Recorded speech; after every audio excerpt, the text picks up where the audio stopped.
महाराष्ट्र में भले ही एनडीए ने बहुमत हासिल कर लिया हो और अब सरकार का गठन भी होने जा रहा है, लेकिन एनडीए के लिए सरकार बनाना आसान नहीं रहा। लगातार महाराष्ट्र के पूर्व सीएम शिंदे की नाराजगी की खबरें सामने आती रहीं।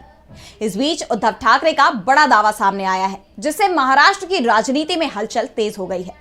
तो क्या है ठाकरे का दावा, आइए देखते हैं इस रिपोर्ट में। महाराष्ट्र में चुनाव परिणाम आने के 13 दिन बाद आज नई सरकार का गठन होगा, लेकिन इससे पहले उद्धव गुट के अखबार सामना में एकनाथ शिंदे को लेकर बड़ा दावा किया गया है।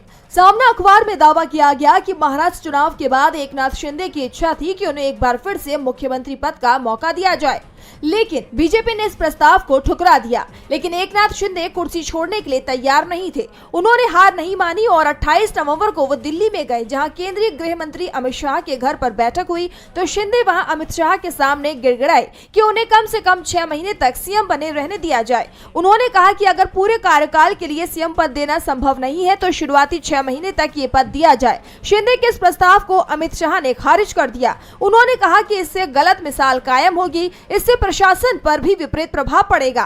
वही रिपोर्ट के मुताबिक शिंदे ने विधानसभा चुनाव से पहले एक कथित वादे को याद दिलाया, जिसमें कहा गया था कि अगर बहुमत मिलता है तो वे वही मुख्यमंत्री रहेंगे। मगर बीजेपी ने कहा कि पार्टी ने लगभग बहुमत हासिल कर लिया है, ऐसे में सीएम पद देना गलत है। बीजेपी ने शिंदे से कहा कि आपको बीजेपी अध्यक्ष की जगह रखकर देखें, अगर आपको स्पष्ट बहुमत मिला होता तो क्या आप मुख्यमंत्री पद छोड़ देते? बीजेपी का ये जवाब सुनकर शिंदे बिल्कुल अवाक रह गए। फिलहाल सामना में छपे इस लेख ने उन खबरों को मजबूती देने का काम किया है, जिसमें लगातार ये चर्चाएं चल रही हैं कि शिंदे नाराज हैं और वो कभी भी एनडीए छोड़ सकते हैं।